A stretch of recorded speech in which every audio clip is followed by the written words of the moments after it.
Hoje é o culto de ceia, então vamos à palavra, né? A palavra da ceia. Como é que está o seu coração? Está com sede da palavra? Sim ou não? Né? Então, vamos para a palavra de Deus. Primeira carta de Pedro. Então você abre a sua Bíblia em primeira carta de Pedro, capítulo de número 1. Todo culto de ceia nós falamos um aspecto da ceia, né? E hoje vai ser este aqui. Então, 1 de Pedro, capítulo 1. Então vamos ler a partir do versículo 18. Mas ler e entender, você vai ler a verdade. Você quer ouvir Deus, a voz de Deus? Então leia e creia nisso que você vai ler. Isso é a voz de Deus. Então, 1 de Pedro 1, 18 até o 21. Sabendo, então nós temos que saber, Pedro está dizendo isso, sabendo, que não foi mediante coisas corruptíveis. O que Pedro tem em mente quando fala coisas corruptíveis? Como prata ou ouro. Poderíamos falar no nosso tempo, euro, dólar, real, né? Que fostes resgatados da vã maneira de viver, outra tradução, do fútil procedimento que vossos pais vos legaram. Pedro, como então eu fui resgatado desta vã maneira de viver? Ele diz: mas pelo precioso sangue, como de cordeiro, cordeiro sem defeito, sem mancha, sem mácula, o sangue de Cristo, conhecido com efeito, entenda, antes da fundação do mundo, porém manifestado no fim dos tempos por amor de vós, que por meio dele tendes fé em Deus, o qual o ressuscitou dentre os mortos e lhe deu glória, de sorte que a vossa fé e a esperança estejam onde? Em Deus. Vamos orar. Deus querido, aqui está o nosso coração diante de Ti, o coração desses meus irmãos, diante da Tua voz, que é a Tua palavra.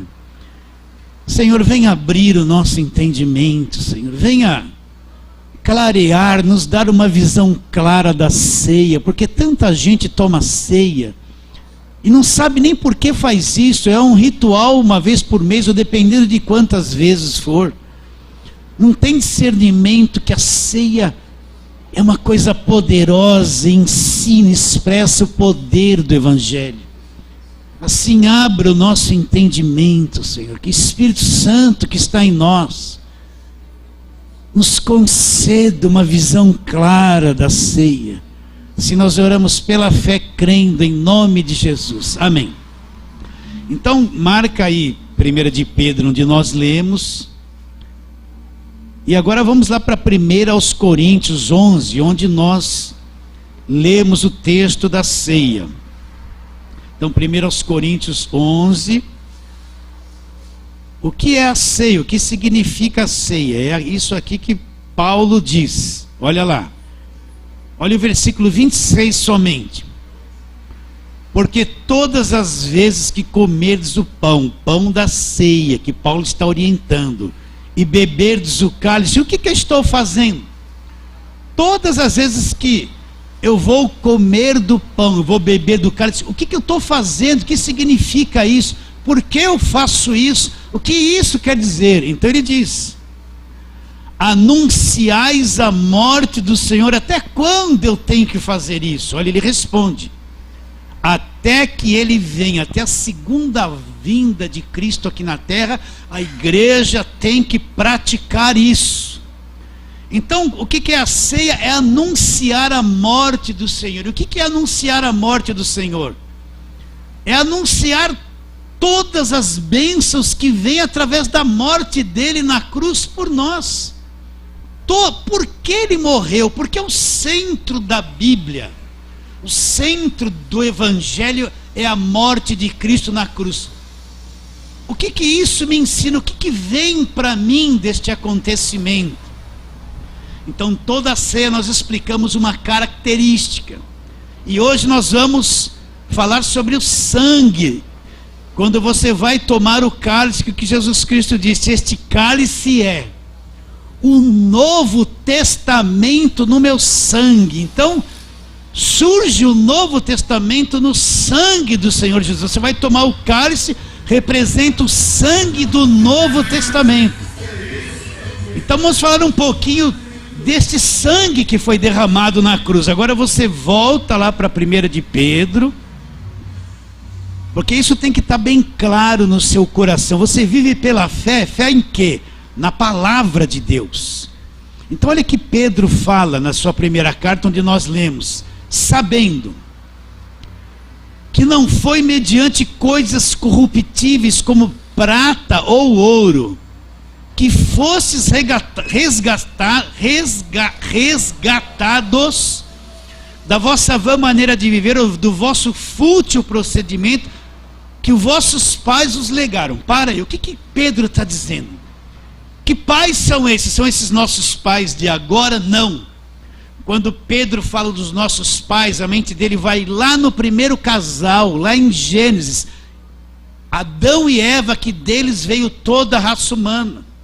Eles pecaram, se corromperam e estragaram toda a raça humana. Todos nós viemos deles e já nascemos corrompidos, porque eles pecaram lá no começo, antes da raça humana existir. Eles eram o cabeça da raça humana, o primeiro casal que geraria deles toda a raça humana. Deus havia dito: crescei-vos, multiplicai-vos, enchei toda a terra.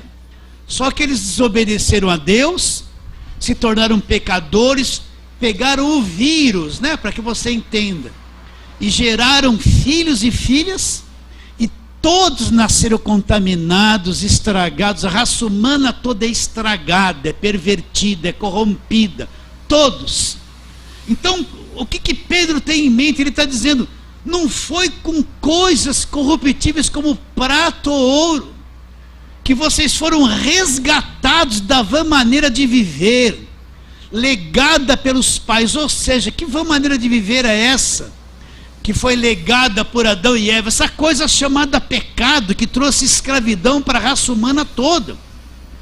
Então ele está dizendo que não, nada, nem ouro, nem prata, nem euro, nem dólar, nem real, nada, nenhuma coisa corruptível tem poder de resgatar o homem daquilo que nós herdamos dos nossos pais, das coisas corruptíveis, do pecado, da escravidão, da morte, da destruição, do estrago que Adão e Eva cometeu ao pecarem.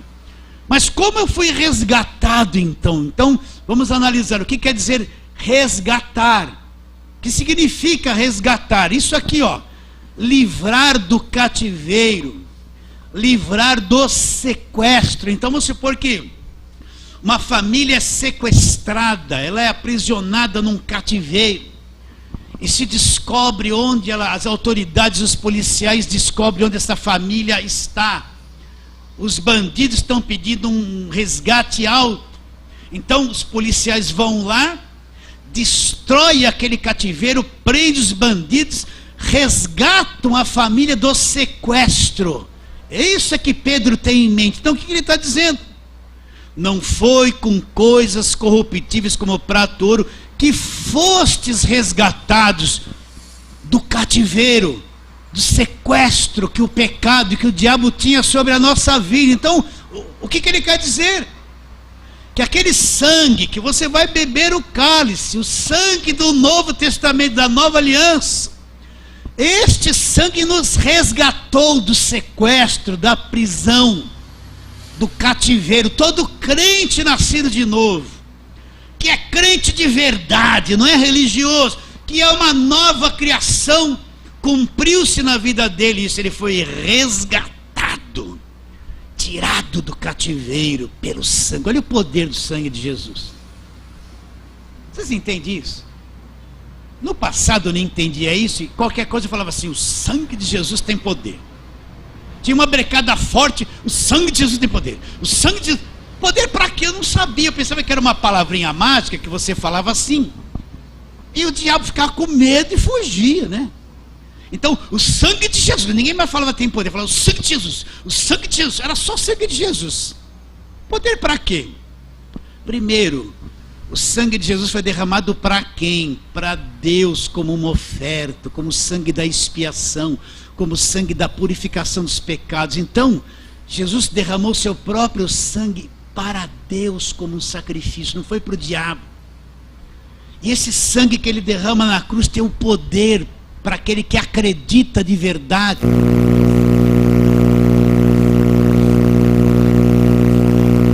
Estrado a raça humana, Jesus vem, quebra o cativeiro, destrói tudo e liberta os que creem da escravidão, do sequestro. Então, o sangue de Jesus nos resgatou. Você acredita que você é um resgatado? Os cativeiros todos da tua vida acabaram. Mas pastor, eu tenho problema. Mas meu irmão, eu estou te falando uma coisa de uma outra dimensão. Quando você lê a palavra e prega, você está falando coisas de uma outra dimensão. Uma dimensão invisível, espiritual, celestial. Então, o homem tem uma mente escravizada, presa pelo engano, e a mente dele projeta tudo ao contrário. Então a mente do ser humano, mesmo da maioria dos crentes, ele sempre se vê preso, se vê na mão do diabo, ele sempre se vê escravizado. E a maior parte das pregações sempre, você está escravizado, precisa de uma libertação, precisa de uma libertação. Então a mentalidade da maioria dos crentes, eu estou sempre preso, eu estou sempre escravizado, eu preciso clamar por misericórdia o tempo todo, porque Deus tem misericórdia, eu não entendo que a misericórdia já me foi dada na cruz. Agora, olha o tempo do verbo, fostes resgatados, passado, uma coisa já cumprida. Então você é um resgatado pelo sangue, acabou o sequestro. Acabou o cativeiro. Você acredita nisso? Olha que coisa. Se a tua mente não for renovada, você está lá atrás nesse entendimento. Você vai ter uma enorme dificuldade de entender o que eu estou te dizendo. Mas se você tem uma mente renovada, você está enxergando, está livre. E o diabo é que se cuide com você, porque você sabe a verdade. Vocês entendem isso? Então, nós vamos tomar a ceia daqui a pouco. Eu vou repetir isso para você memorizar. E quando você pegar o cálice, não é só fechar os olhinhos assim. Aí vou ter comunhão. Ceia é só comunhão. Eu só falei comunhão. Não. Quando eu pegar esse cálice e for beber, eu vou me alegrar, festejar, me regozijar, porque ele significa o cálice do Novo Testamento, o sangue da nova aliança que me resgatou. Já me resgatou. Então olha que coisa que é a ceia. Olha o que a morte de Jesus está pregando para nós. Todas as vezes que beberdes o cálice e comerdes o pão, o que eu estou fazendo? Anunciando a morte do Senhor. E anunciar a morte do Senhor é a pregação do Evangelho completo. E o que aconteceu na morte do Senhor? Derramou o sangue que me resgatou do cativeiro. Olha que fé poderosa, que coisa poderosa. Imagine um homem, uma mulher que crê nisso, que é um resgatado, entra num lugar, olha, tem um demônio, você precisa de libertação. Que demônio e libertação? Ele já me resgatou. Olha isso que é fé poderosa. Aí quem fala que tem demônio e precisa de libertação, olha para você e fala assim: esse cara aí deve ter endemoniado, ele não entrou nesse nível de fé ainda está lá na prisão mental. Vocês entendem o que eu estou dizendo ou não? É isso que o sangue fez por nós. Vamos ler o texto de novo, para ficar bem memorizado. Sabendo que não foi mediante coisas corruptíveis como prata, ouro, dólar, real, euro, que fostes resgatados da vã maneira de viver, ou do vosso fútil procedimento legado pelos vossos pais. Mas como eu fui, Pedro?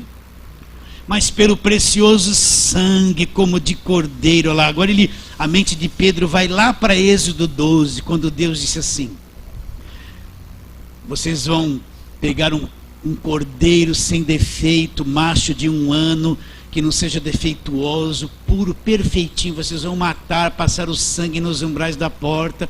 Vocês vão comer a carne dele assada, não pode quebrar nenhum ossinho, com ervas amargas, pães asmos, cajado na mão, com roupa de viagem. Porque esta noite vai haver a 10ª praga, o anjo da morte vai passar a matar todos os primogênitos, mas a casa que estiver a marca do sangue na porta, não haverá mal nenhum. Então Pedro se reporta para lá e fala que Cristo, agora para nós na nova aliança, é o Cordeiro lá, o Cordeiro sem defeito e sem mácula. Cristo é o Cordeiro de Deus perfeito, o Cordeiro do sacrifício perfeito, não tinha mancha, não era defeituoso, não tinha mácula, não era corrompido, não tinha pecado, era perfeito. Perfeito. Nós nunca vimos um homem perfeito. Cristo era perfeito. Por isso que todo mundo gostava dele. Queria estar perto dele, as crianças queriam chegar perto dele, não tinha nada nele que põe o medo nas crianças. Num deserto sem comer, ficava 5.000 em volta sem comer. Ele não proclamou o jejum não, aquela turma não queria ir embora porque queria ouvi-lo. Num deserto naquele tempo, sem microfone, sem televisão, sem rádio, 5.000 homens, sem contar mulheres e crianças. Aí chegam uns 8 a 10 mil. Um deserto. Ele era perfeito. Esse é o Cordeiro perfeito que Pedro apresenta. Ali na cruz derramou sangue. Então ele diz: mas pelo precioso sangue como de cordeiro sem defeito e sem mácula, o sangue de Cristo, ela conhecido com efeito antes da fundação do mundo. Então, antes que houvesse mundo, olha a presciência de Deus, Cristo já seria o Cordeiro. Deus sabia que o homem ia pecar e que precisaria de salvação. Então, antes da fundação do mundo, Jesus já seria esse Cordeiro que entraria no tempo e seria o Salvador. Você consegue compreender isso? É a presciência de Deus. O que é a presciência de Deus? Deus tem os seus dons incomunicáveis, que só Ele tem. Então a presciência, Ele sabe de tudo antes que aconteça. Então antes de acontecer, quando Ele formou o homem, Ele já sabia que o homem ia cair, iria pecar, ia acontecer tudo isso. Então Ele já tinha preparado esse Cordeiro antes da fundação do mundo, para no tempo certo esse Cordeiro se manifestar e ser o Salvador daqueles que creem. Se você ainda não tem coração para entender isso, desconsidera, deixa para lá, você vai achar estranho. Mas isso é a presciência de Deus. Ele sabe tudo antes que aconteça. Entende essa grandeza de Deus ou não? Continuando. Conhecido com efeito antes da fundação do mundo, porém manifesto no fim dos tempos por amor de vós, que por meio dele tendes fé em Deus, o qual ressuscitou dentre os mortos, e lhe deu glória, de sorte que a vossa fé e esperança estejam aonde? A sua fé e a sua esperança vai estar aonde? Em Deus, e nenhuma outra coisa. Então você foi resgatado pelo sangue. O que eu fiz, pastor? Eu não fiz nenhuma batalha para ser resgatado, pastor. Eu não paguei nenhum preço. Eu não subi no monte, eu não fiz os 40 dias de jejum, eu não dei tudo que eu tinha na fogueira santa, pastor. Eu não fiz propósito, nenhum voto, eu não fiz nada, só está dizendo que eu fui resgatado pelo sangue. Foi. Porque não tem participação humana nesse resgate, é só Jesus, através do seu sangue, que faz isso. Só Ele tem poder de resgatar, mas ninguém. Então nenhuma obra humana cumpre esse resgate. O sangue derramado da cruz cumpre esse resgate na nossa vida. Vamos ver outra coisa. Efésios capítulo 1, vamos lá. Efésios capítulo 1.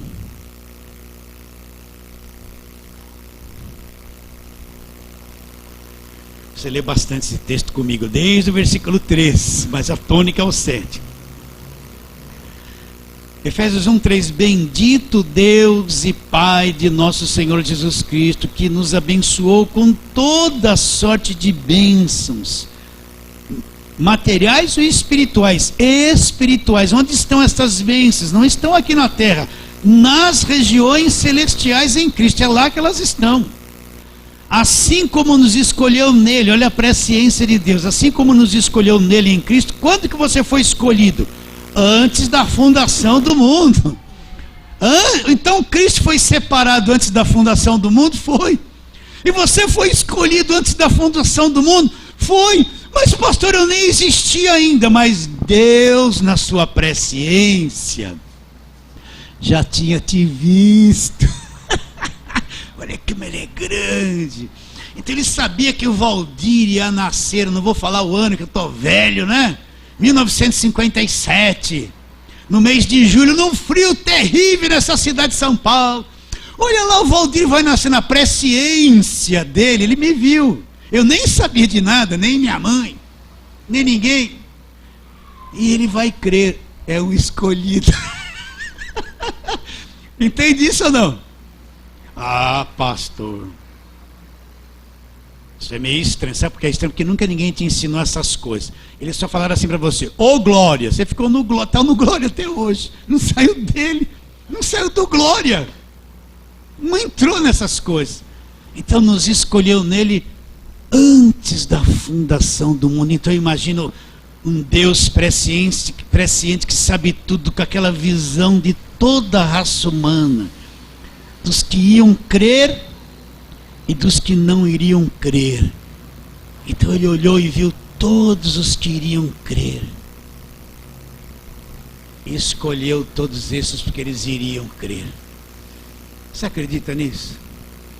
Agora alguém vai ouvir pela internet lá, vai escrever alguma coisa: pastor, discordo disso. Pode discordar, fica feliz aí, não tem problema não. Mas vamos lá, olha o que está escrito. Está escrito aí, então é verdade. Olha lá: assim como nos escolheu nele antes da fundação do mundo. Se está escrito, isso aqui é verdade, isso aqui é a voz de Deus. Quer ouvir a voz de Deus? Está aqui, ó. E você foi escolhido para quê? Para ser santo e irrepreensível perante ele em amor. Olha lá: nos predestinou para ele, para sermos adotados como filhos por meio de Jesus Cristo. Repare bem, não é nada fora de Cristo. Segundo o beneplácito que ele estabeleceu na sua própria vontade. Para que você foi escolhido? Você foi predestinado para louvor da glória da sua graça que ele concedeu gratuitamente. Então você foi um chamado, um predestinado para louvar a glória da graça de Deus, sabe? Jubilar com a graça, viver a graça, louvar essa graça que veio de Deus. Graça é graça, tudo de graça, né? Continuando: no qual nele nós temos a redenção pelo seu sangue. Olha a redenção pelo seu sangue. E a remissão dos pecados segundo a riqueza da sua graça, que Deus derramou abundantemente sobre nós, como em toda sabedoria e prudência. Então versículo 7. Nós temos a redenção pelo sangue. O que é a redenção? Acho que você vai me ensinar. Você precisa me ensinar essas coisas, sabe mais que eu. É o fim da escravidão. Um dia a princesa Isabel assinou a Lei Áurea, acabou com a escravidão no Brasil. Nossa Lei Áurea é Cristo na cruz. Acabou, a redenção existe, nós somos redimidos. O que é o redimido? O resgatado do cativeiro, é o liberto do império das trevas, é o comprado pelo sangue, é o livre. A redenção é isso. Deus arranca todo o grilhão da nossa vida, todo o demônio, tudo, faz uma limpa, né, para você entender. Você não é mais escravo. Você não é mais escravo. Ah, pastor, mas na minha cabeça, pastor, eu falo assim porque eu sei que acontece. Me vem umas coisas, eu sinto medo, eu tenho medo de uma doença, eu estou cheio de neurose aqui. Ai, meu Deus do céu. Sabe que essa coisa reina na tua cabeça ainda? Eu vou pregar revolta. Você nunca se revoltou contra ela. Você nunca falou assim: essas minhocas da minha cabeça que me dão medo, que me faz me sentir fraco, em nome de Jesus eu sou contra você, eu sou um redimido. Bate contra elas. Bate, você fica assim, ó. Acorda de manhã, vem a minhoca, aí você fica assim, é mesmo, daqui a pouco tá que nem uma minhoquinha assim, ó. Tá igual a ela. Acorda de manhã, deu uma dorzinha, é mesmo, minha perna tá caindo. Não fala nada, não olha para a cruz, não exercita a palavra, não exercita a sua fé. concorda com as minhocas. Se você começar a resistir a essa coisa que está na tua cabeça, que te faz fraco, que te dá neurose, combater com a verdade, você vai ver se você não destrói todas essas fortalezas aí. Destrói. É que o crente é lento, é preguiçoso, entende? Não reage, qualquer coisinha fica esborrachado, né? Não reage, não pega a palavra, não é um valente. Está sempre assim, 6 horas por mim, 6 horas por mim. Eu vou na campanha das 7 voltas do Monte Sinai. Eu vou lá, vamos dar um jeito. Eu vou dar minha casa, vai resolver. Ué, tudo é nada. Vai ficar sem ela.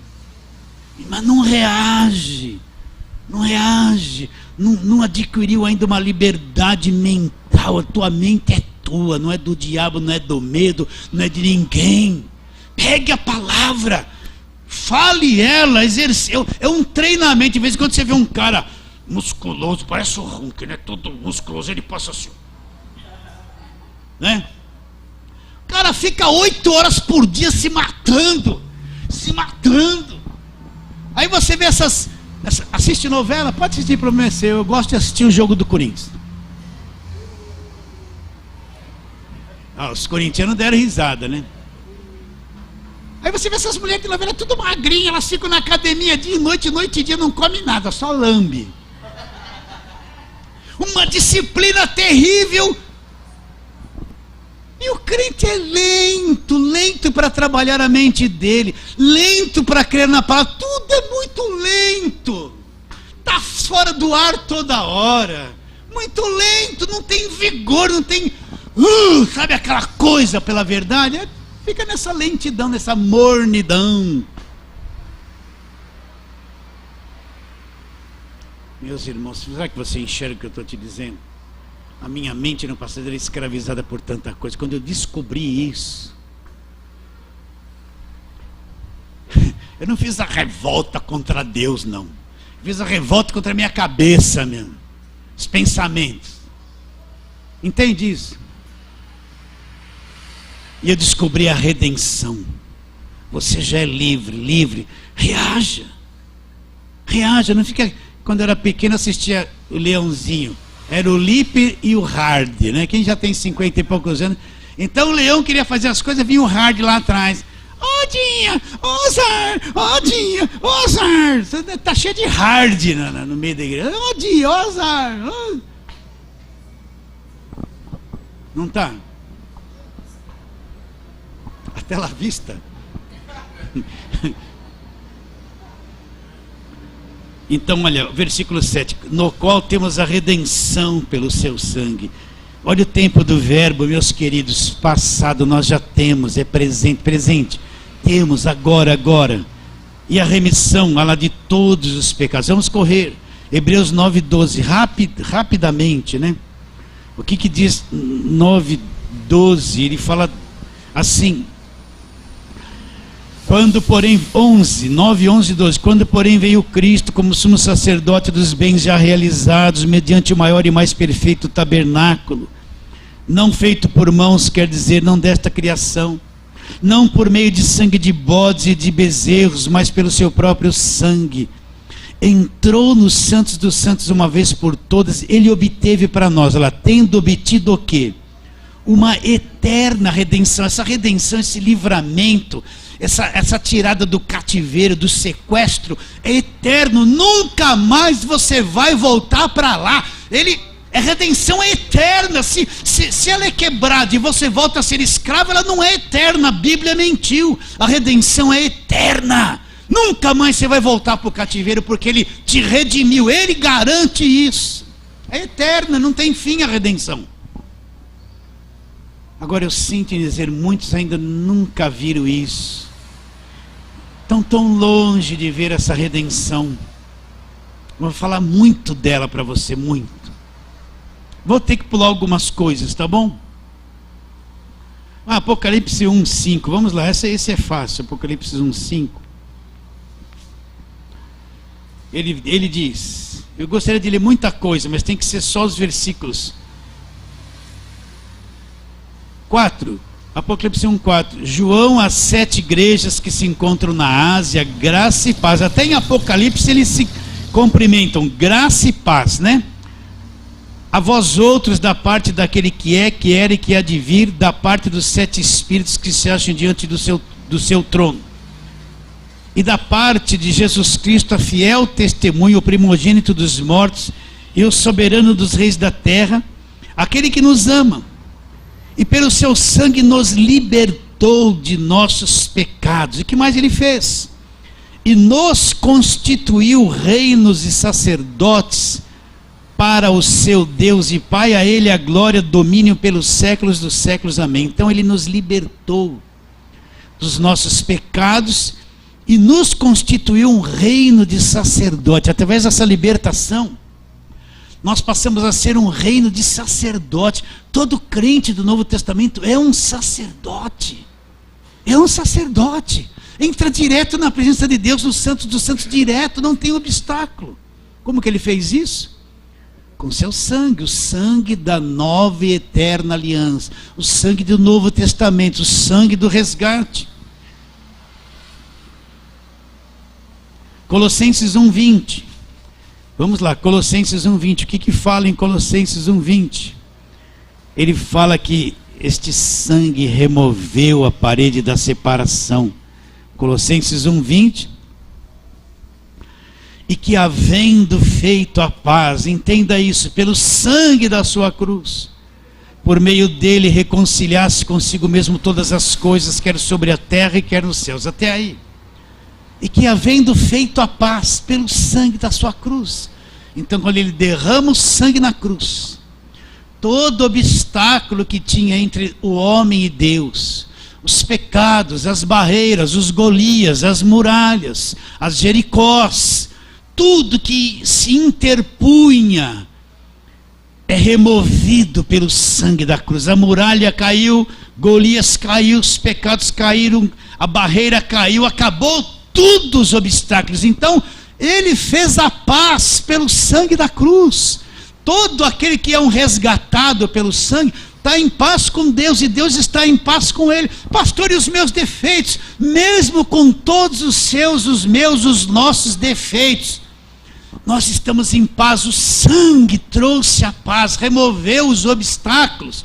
Entre nós e Deus não tem mais porta. Eu não vou fazer campanha para abrir porta, porque já abriu. Jesus é a porta que já abriu e nunca ninguém vai fechar, através do seu sangue. Agora você vê a porta aberta. Eu sou a porta, ele disse. Quem entrar por mim, entrará, sairá e achará pastagem, alimento, paz, segurança. Então ele fez a paz pelo sangue da cruz. Então, se você entendeu isso, você sempre vai ver um Deus sorrindo para você, de bem com você, amoroso com você, cuidadoso, zeloso por você, protetor, que te guarda, que te segura, que te mantém salvo até o fim da tua vida aqui na terra. Fez a paz pelo sangue da cruz. Eu vou tomar o cálice do Novo Testamento no meu sangue, que me resgatou, que me redimiu. Estou em paz. Olha como a ceia reflete um poder, uma coisa extraordinária, a morte do Senhor na cruz. Outra coisa, Romanos 5:9, volta lá. Romanos 5:9.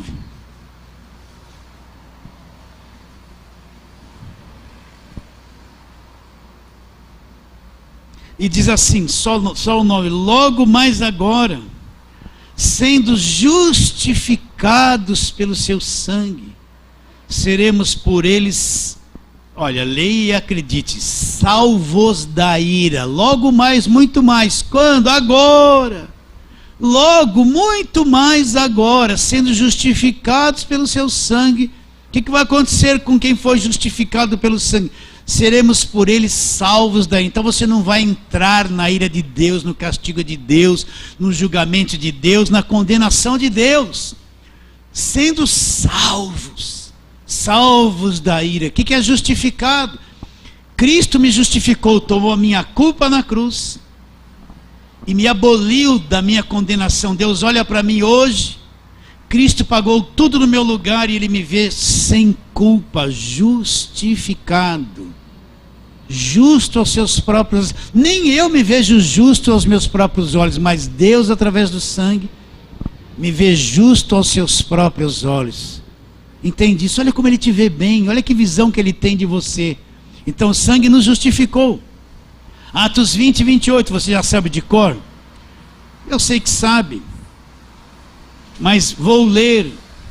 Atendei por vós e por todo o rebanho sobre o qual o Espírito Santo vos constituiu, bispos, os bispos da igreja de Éfeso, para pastoreardes a igreja de Deus, a qual Ele comprou com seu próprio sangue. Então, meu irmão, uma coisa que você paga por ela, que você adquire, que você compra, ela é para sempre tua.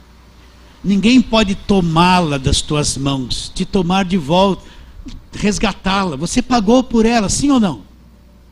Então Cristo, Deus, com seu sangue, Ele nos comprou.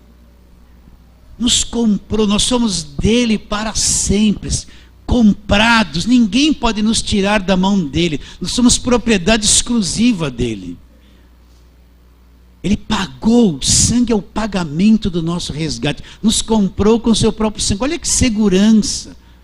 O que o diabo pode fazer contra alguém que foi comprado pelo sangue? E a brecha Jesus tampou na cruz com esse mesmo sangue. Acredita ou não? Então quando o diabo olha para um filho de Deus verdadeiro, ele fica atormentado, que ele não pode fazer nada. Porque é alguém selado, comprado, é propriedade exclusiva de Deus. E como Ele fez isso? Com o sangue de Jesus derramado na cruz. Agora nós vamos tomar a ceia. O que é tomar a ceia? Anunciar o que Cristo fez na cruz, a morte do Senhor. E uma característica da cruz é que o sangue foi derramado. E nós somos comprados por este sangue. E Hebreus 10, só para nós terminarmos, Hebreus 10... Você tem que acreditar nessas coisas. Olha, o justo vai viver pela fé. Pela fé em quê? Nas Escrituras. A fé do justo, ela é pautada no que está escrito, não é em outras coisas. Não é uma fé aventureira que crê em qualquer coisa que se fala. Não. O justo vai viver pela fé. Fé em quê? Nas Escrituras. Então, olha a vida sendo apresentada para você através desses textos que eu estou lendo. É fé nisso, eu vou viver pela fé nisso, justificado pela fé nisso. Então, Hebreus 10.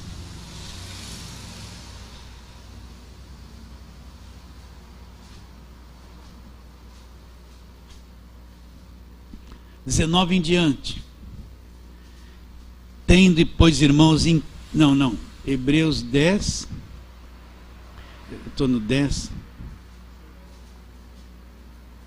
É 19 mesmo. Eu que estou olhando para outra coisa aqui. Hebreus 10, 19, olha lá.